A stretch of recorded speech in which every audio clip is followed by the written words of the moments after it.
Hey family, welcome back to the channel. If this is your first time, welcome. I'm so excited that you found me.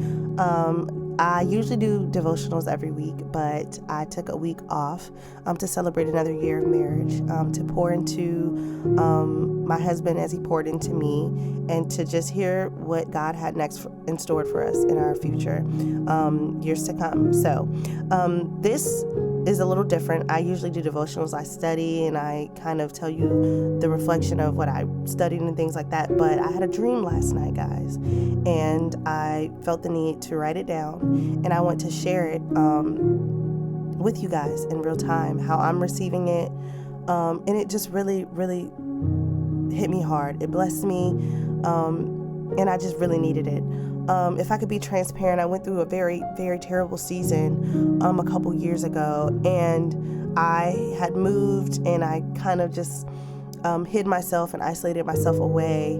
But I built community and I found friendships, but I still was holding on and trying to figure out, okay, do I still have the ability to go back, or should I go back, or should I just fix things, or is this just like something I'm just gonna have to live with for the rest of my life? And God told me in the dream, like, no, you don't have to.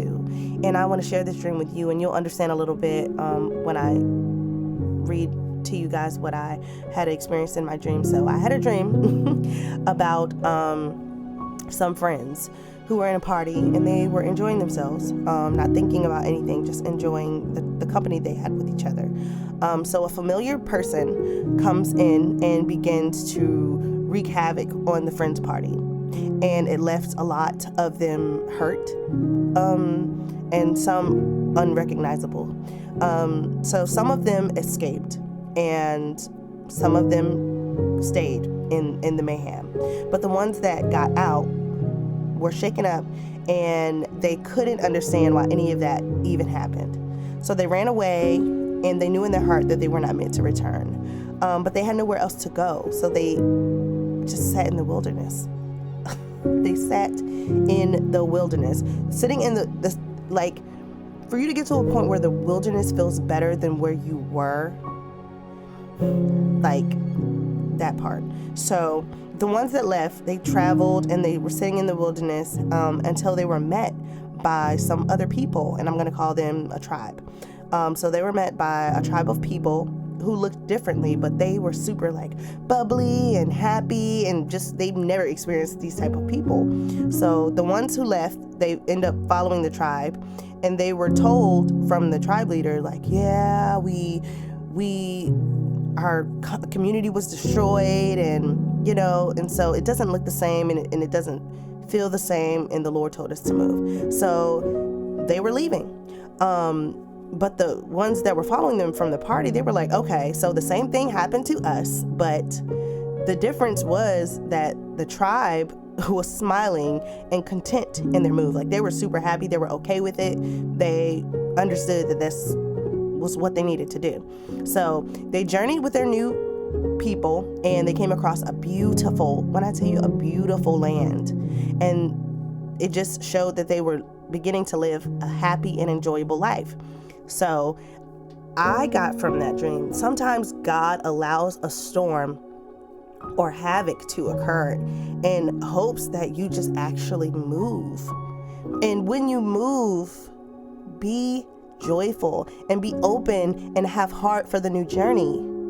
No need to mourn the season that damaged you. I would even say damaged you, that you felt damaged in and left you scarred. But rejoice in the new journey, in the new community that you're about to live in or live among. God allowed you to survive it for a reason, so that he could show his might even in the harshest valley. So when it's time to move, you need to move. But when you do it with joy in your heart and gratefulness that you have another opportunity to be a part of a beautiful thing. Sometimes beauty and glory come from pain. It sucks, but beauty and glory come from pain. But it's also, you can see how beautiful and strong God's power is in any situation. In Genesis, Lot's wife reminds us of the danger of looking back when God calls us forward. Her backwards glance showed her heart and was still tied to what God was rescuing her from. Jesus even warns us in Luke 17, remember Lot's wife, urging us to release the past and trust him fully. When we cling to old ways, regrets, or even familiar comforts, we risk missing the new life God is leading us into. True freedom comes when we keep our eyes on him and we move forward in faith. This one is a bit long, I know, because it just resonates with me so strongly. God spoke to me in that dream to share that grief shouldn't follow me when I leave a hurt season, but his goodness and his mercy is what should follow me, ultimately allowing me to feel better after all of that.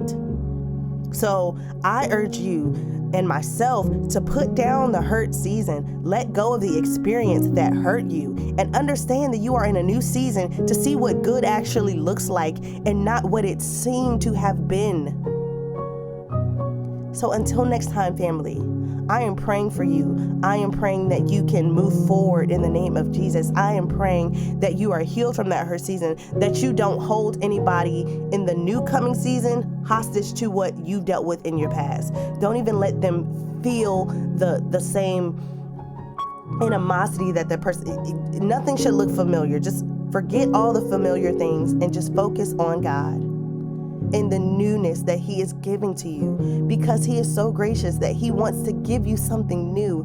And because we're holding on to the past, we don't know how to receive it. We don't know how to move forward. We don't know how to pour into the new people that are coming into our lives, or to even pour into that new idea or into that new season, because we're just holding on to what could have been, or our old past and our old friends, our old relationships, or what we used to do. No, God is bringing out newness in us. And we have to be healed from the past. We have to give that over to him. So I pray that over your life. I pray that you are resting and that you are forgetting all of the former and familiar things that have hurt you. And to just seek God and to understand that he has new and greater things in store for you. So until next time, I love you. Have a great day.